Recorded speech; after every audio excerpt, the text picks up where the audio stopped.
Hello and welcome to Ibby's Digital Nomad Stories, featuring real conversations with professionals who've cracked the code to sustainable nomadic lifestyles. These people aren't beach and Wi Fi chasers, they're building competitive advantages that traditional employment could never match. Global mobility, income diversification, and the freedom to capitalize on opportunities anywhere. I'm Ibi Malik, your favorite digital nomad consultant, and today I'm joined on the show by Miranda Miller, someone who's been doing this nomad stuff before it even had a name. She started freelance writing in 2006, scrapping for $15 an hour contracts as a single mum in a small town Canada. And then someone offered her $1,000 a day to work conferences. She said no. She had two babies. But then she thought about it again and called her mum to arrange childcare. Australia, London, the US, she caught the travel bug, started traveling and never looked back. 18 years later, she's survived every era of remote work, from burnt out during COVID when everybody else was celebrating the remote revolution, from killing projects that weren't working, and to building Midlife Nomads, a community that helps 40 plus professionals make the leap to location independence, all with her kids in tow the entire time. This is a masterclass in reframing. When you stop seeing failures as losses and start treating them as experiments, 18 years of trial and error becomes 18 years of compounding wisdom. Here's Miranda. How long have you been a digital nomad? Wow. Well, I was a part-time digital nomad for a lot of it. So I would say over the last 5 years, I've been more seriously digital nomad, but I've been working remote since about 2008. Woo! 2008! That's a long time. And wait, so the last 5 years you were full time, and before that you were part time. So what did the part time look like? What does that mean for you? Well, that means traveling up to 3 weeks because, as you know, I have a husband and children as well. So a lot of Sorry, travel for life. work, yeah, and wanting to be home for them as much as I could. And so the more full time is now I can travel, 1 to 3 months at a time. So that opens up a lot more possibilities. What's better, 1 month or 3 months? It depends. Like 1 month in one house is great, and then maybe 3 months in a region. So, like, if I'm going to take the time to go to Asia, I want to go for 3 months. It's far, right? Like, I don't know. Even for me, like a 1 month trip in Europe sounds a lot. Mm-hmm. And so Asia, I can't even think for 1 month, right? Well, and I do the midlife nomads thing, so our needs are a little bit different. My recovery time is a little bit longer after I spend, 16 hours on a plane. So Exactly. we really want to make sure that it's worth it. Talk us through Midlife Nomads. What's that? Midlife Nomads started as my passion project, just realizing that people my age, so I'm 45, people in their 40s, 50s, 60s, and beyond are wanting to travel in a way that is different from expats and also very different from vacationing. Yeah. So a lot of us are working. Yeah. Maybe we're not that fun to hang out with because we can't just take off at 2 p.m. And we need to have good Wi-Fi. We have to stay connected. But I've had a lot of fun exploring what the possibilities are for us. So we can slow travel. We can work as digital nomads in these different places. We don't necessarily want to stay in hostels. I do love a good hostel that has like a private room with your own bathroom. That can be great. But we're looking for a little bit of a level up, I think, from like the backpacker experience, a lot of us. So it kind of brings a few things to mind, right? There's the backpacker experience of the hostels and the this and the that. Then there's like the 30-year-old professional nomad, right? Which is a bit different. Mm-hmm. You could argue I'm in that category. And then you've got the midlife nomad. So how does a midlife nomad compare to the 30-year-old professional chap?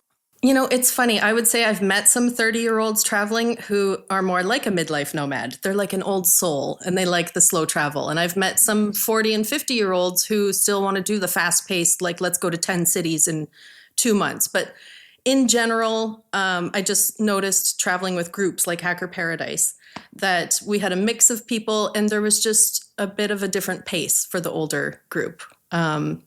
Yeah, it was just something I noticed, and I thought, okay, that's interesting. Let's dig into that a little bit more. Is it? So it's pace. The do you find like the money side is also different? Like how much they are willing to spend, or maybe it's the stability of having funds. Does that play a part in it? I think it can. There are some even 20-year-olds who have built wildly successful businesses and have a lot of money. So I don't know if it's the money that we're bringing in, but I think middle-aged folks tend to have different priorities and spend it in different ways. So we're looking for sometimes comfort more than adventure, and making sure that we have the kitchen stuff that we need to have. You know, when you're moving from place to place, you still want a bit of stability. And I think just by virtue of age and experience, we tend to know a little bit more about what that is. Does that make sense? It makes absolute sense. All right. So if it's been since 2008, you said, that means that you were one of the 20-somethings when you started. I was. And that's like 20 years ago now, right? Well, a little bit of a different start, I think, than a lot of people had, because I had my first son at 24.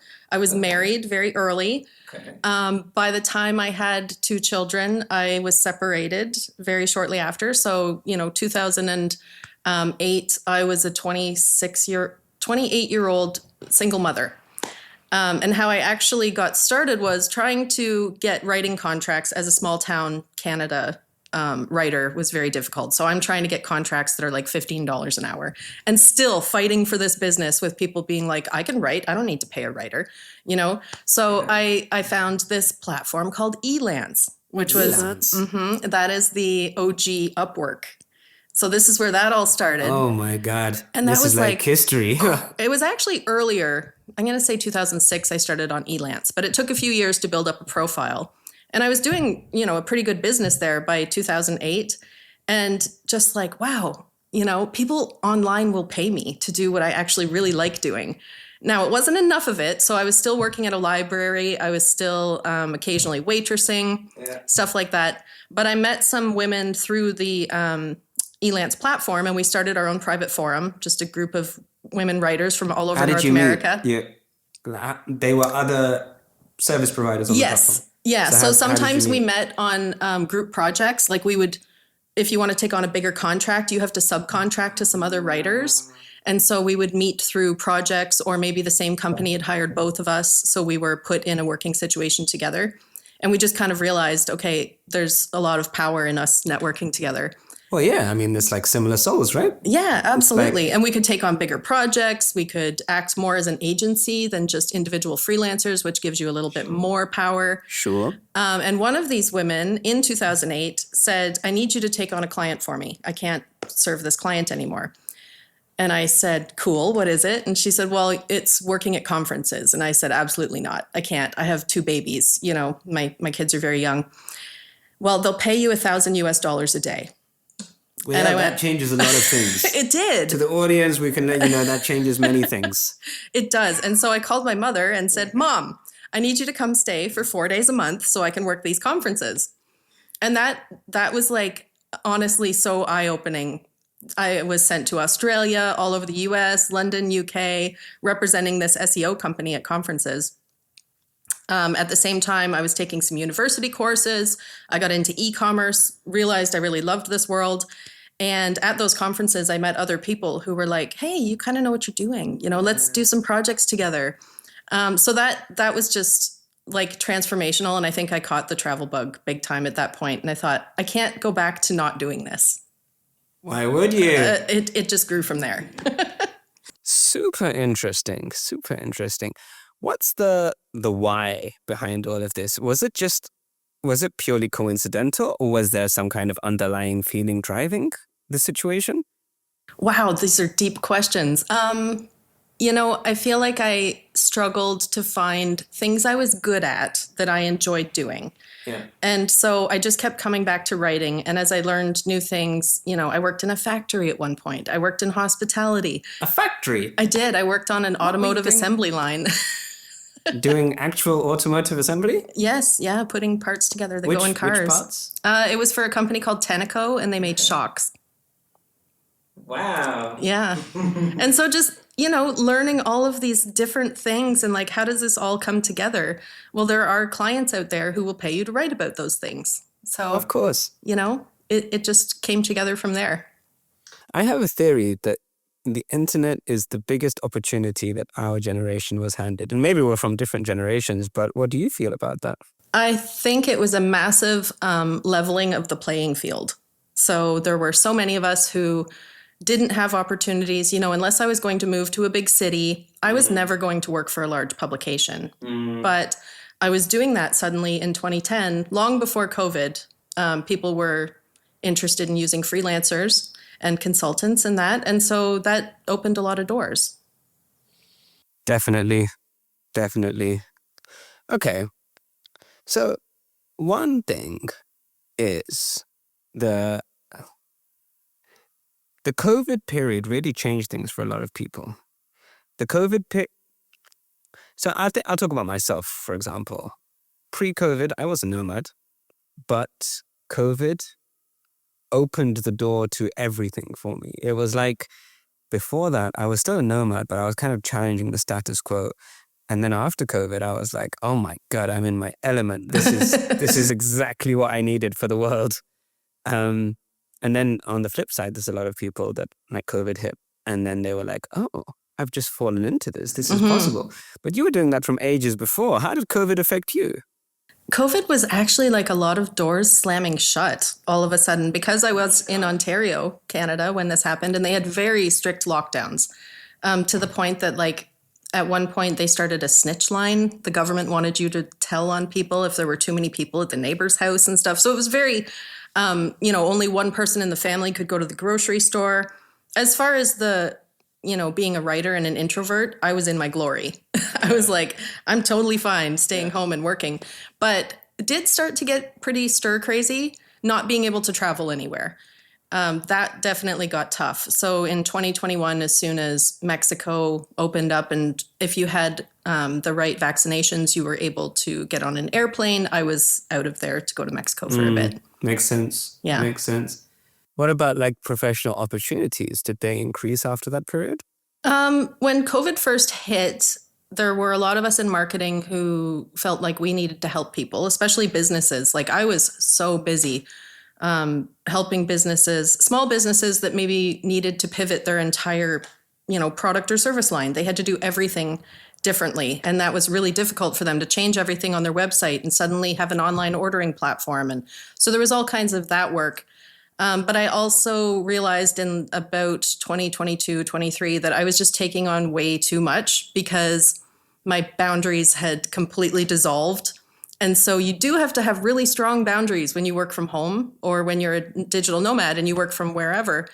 And I just felt during COVID, like without travel, there's not that much else to do. So I'll just keep taking on more and more work, and got to a point where that was just total burnout and had to stop. It was like an intentional resetting of the boundaries. Like, okay, the world's opening up again. We need to slow down a bit and get back to having a real life. Let's talk about work. Let's talk about taking on work. So I have a theory that you sell time for money up until a point where you've maxed out your time, and then you start selling experience or expertise for money.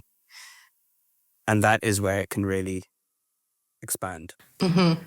But a lot of us still end up spending a lot of time selling time for money. Myself included. I think, a lot of nomads especially sell time for money.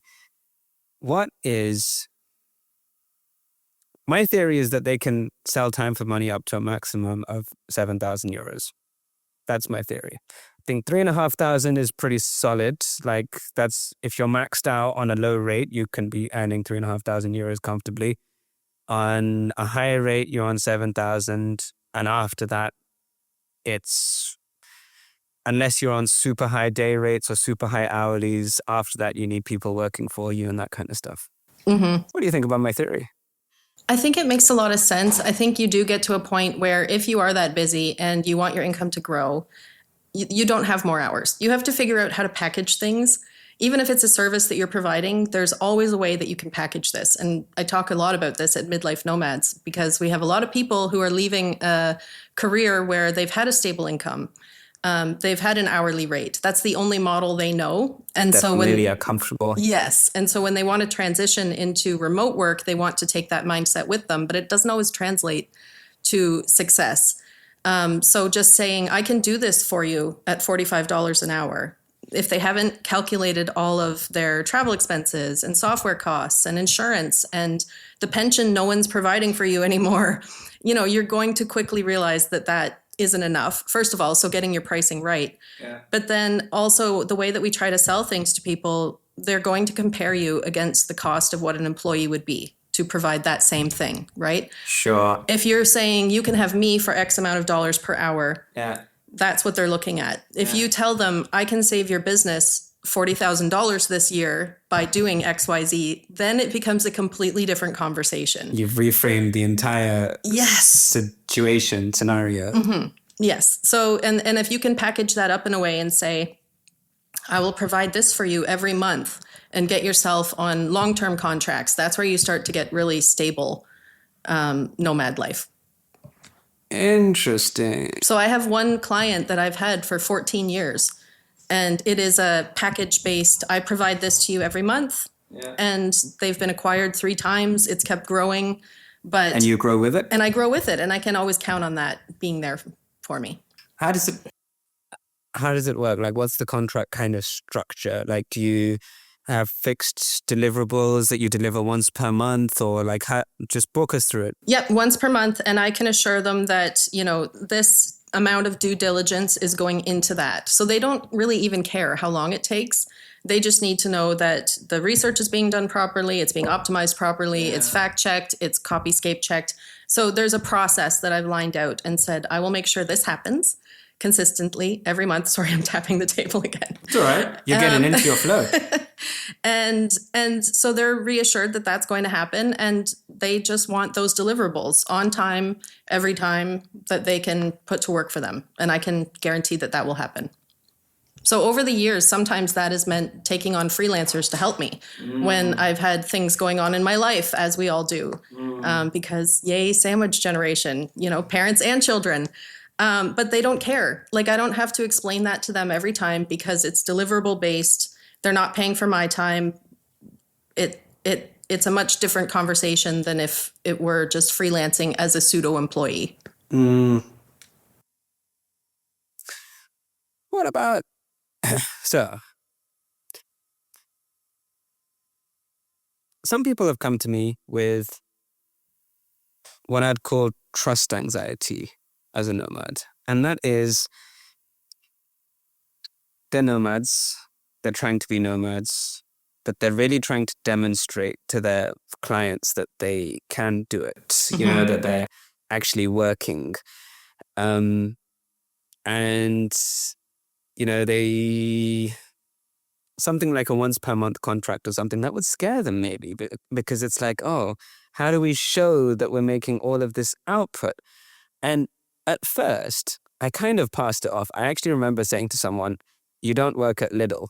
Like, Lidl is a supermarket in the UK. Right. You don't need to like stamp your card, right? You're a nomad, right? Mm-hmm.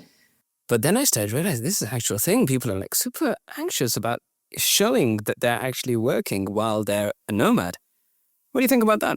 I think that just totally makes sense for people coming out of a productivity mindset where, like you said, you need to punch the card.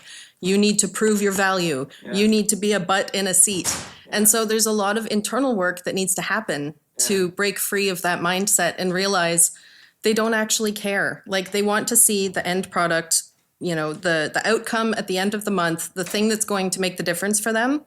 And anything else is really just creating noise and paperwork that it doesn't really serve you and it doesn't really serve them either. So why would you do that? It sounds like you're very good at reframing things, right? I try. It's a theme coming across here, like where we've talked about contracts and reframing contracts. And now we're effectively talking about reframing a mindset. How does someone who's stuck in that original mindset, like not midlife nomad, but midlife corporate employee who wants to be midlife nomad, how do they get from A to B?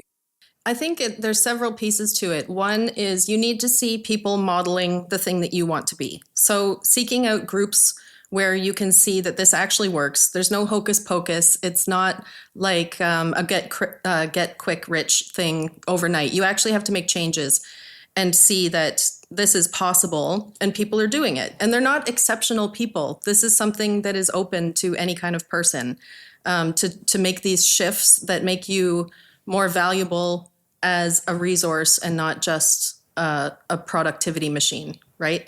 And then I think one thing that has helped me a lot is journaling more and doing monthly check-ins. So are the things that I'm doing actually working? Is it creating more work for me? Is it driving more satisfaction in my clients? Or, and I've experimented with a lot of things over the years. Should I do a monthly newsletter and check in with them and like show them that I know what's going on in the industry? Nobody really cared. So yeah, among clients, they're like, that's really cool that you're doing that. But it wasn't something anyone missed when I stopped doing it. So I thought, okay, that's probably just making me feel better. I'm trying to prove my value to them, but it's not adding value in our relationship in a way that makes it worth the time it's taking. Yeah. And so just understanding and taking the time to check in to see why you're doing what you're doing. Yeah. And is it actually producing an outcome is super important. And then I think also getting okay with becoming a beginner again, because you might be an expert in what you've done, whether it's accounting or teaching or whatever you've done for 25, 30 years.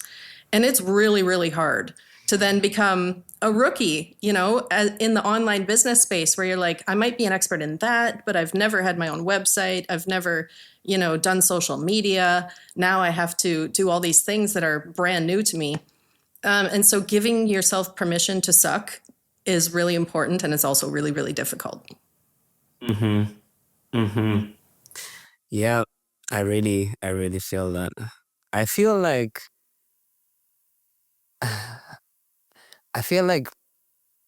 it's such a paradoxical thing that the internet can give you things so fast, right? Like online shopping or the dopamine hit from social media. Right. It can all come so fast, right? But honestly, building something properly on the internet is not a fast process. And I think it's because humans perceive everything on the internet as faster, that they think that you can get rich quick, and you can just like put your shit out there and you'll just suddenly get a whole load of clients flowing in through the door because it's the gold mine. But realistically speaking, I mean, it's a hard graft. Yeah, if you want to build something sustainable, it takes time. And early in my career, I worked for a lot of internet marketers that, I did a lot of copywriting, the sort of really tapping into people's fears. And I realized I really don't like that. It's effective, absolutely. And there's a lot of burn and churn kind of industries that, like there's a lot in health and wellness and dating. And I realized I don't want to do those things. I actually want to build community and things that matter. And so those things do take time. You can't fake that. It does. It takes a long time to build. So Midlife Nomads, I've been working on for about 3 years, and I'm happy with the state that it's in. It's not, exponentially growing overnight, but it's slow and steady, and the right people are involved. And that is something that has staying power. It's very inspiring. Thank you. It's very inspiring. Maybe one day I'll be able to do something like that with Digital Nomad Stories. One day you will hit midlife, Ibby. It's going to happen. It's inevitable. Damn it. Elon Musk won't have a life serum by then? He might. That just means we can all live forever. Well, that sounds a bit like too much effort, to be honest. Okay, let's talk about like day to day, right? So I think, at least from this conversation, obviously we've been speaking more in the last weeks, but I'm getting a good idea of like your frameworks for things, and the reasons that you're doing the stuff that you're doing. But what about day to day? What does your day to day life look like? As someone who's been traveling for 20 years, right. full time for 5 years with passion project and an actual job and this and all of that? What does it look like? It looks a little different every day, but there has to be structure. And so there are some things that I take with me, like journaling and listening to my Calm app, Jay Shetty episodes in the morning, and just, wherever I am doing these few things that make me kind of grounded, and wherever I am, this is still who I am, That's important. But also then having the freedom and giving myself permission to have a bad day once in a while, to structure my work so that I don't have any deadlines where if I just didn't, I had nothing in me for that day, that I'm not going to lose a client over it, making sure that my work is set up in that way. And then also I talk a lot about energy management because I've found over the last 10 years how vitally important it is to recognize your energy high and lows. We have them, different times of the month, different times of the year, especially living in Nordic countries, And so I go through phases where I might be super productive for a month and really creative and create a lot of stuff. I've written a few books, and that's when you get into that mode. But if that's not happening, you also have to honor that and go, okay, I need to set this aside for a bit and work on my admin, work on my social promotion. I feel like there's a season for everything. But if you sit down at a blank page every morning and try to force something that's not happening, you're going to be miserable. So just respecting that you're going to have these different seasons and making sure you're not overpromising so that you can give yourself time to have those different stages. I have a question. It might be a bit of a therapy kind of question. But what does that look like do you notice in your body a change, or in your mind a change, or do you notice something that lets you know, okay, this is the wrong time for this, I should be doing this instead? Yes. Yeah. So sleep quality, if things are keeping me up at night, if I'm too stressed out about, deadlines and things that I need to get done, that's when I want to sit down and go, what are my priorities right now? Am I loading things on that don't need to be a priority right now? So actually sit down and make a tic-tac-toe kind of grid and go, where am I spending my time? And is there anything that I could put off for a few months? And sometimes it's, just self-pressure. I said I was going to write this book. I haven't got it done yet. Okay, fine. So stop fighting with it every morning. Just put it off for 2 months. No one else even cares. And that was just realizing that so much of it I was putting on myself. It wasn't external pressure. And just getting okay with saying no to yourself once in a while was big. Yeah, especially oftentimes our cage is the one we create for ourselves. And especially nomads. So I think a lot of nomads are entrepreneurs, or rather solopreneurs. And the thing with the solopreneur entrepreneurial mindset is that you can do everything and anything. Yes. Oh. So you can't say yes to everything. And that's hard. The world is your oyster. Yeah. Yeah, sometimes I have too many ideas. We've talked about squatting on domains and having 50. Yeah. Every time I have an idea, I buy the domain for it. So I've got 50 of them sitting there. But sometimes I've had to make choices. I started a few things around the time I started Midlife Nomads. I started another one called The Writer's Den. And so I wanted that to be a community and a blog as well. And so I tried both for a little while and went, which one actually feels better? And just giving yourself permission to try and then kill one of your darlings if it's not working for you is big. Whereas I think probably 20-year-old me, 30-year-old me would have seen that as a failure. It was an experiment. I tried it and I stuck with the one that felt better and that was more successful. And so I feel good about that, so reframing that as not a failure, not a loss. It was an opportunity. And I went with this one is big because you're going to have so many opportunities. If you have a remote career, you're meeting all these inspiring people all over the world. You have to know which opportunities to pursue or you'll run yourself ragged. True that. And it's funny because that's also what a lot of other people have said. Dave said that. Did Dave he? Neal. Dave's smart. We should listen to Dave. We should smart. He's an actual professor. I know. We're actually at time, but it was absolutely a pleasure. Thank you. Thank you for having me on. This was so fun. It was absolutely fun. And as I said, you're very inspiring. Well, thank you. You are too.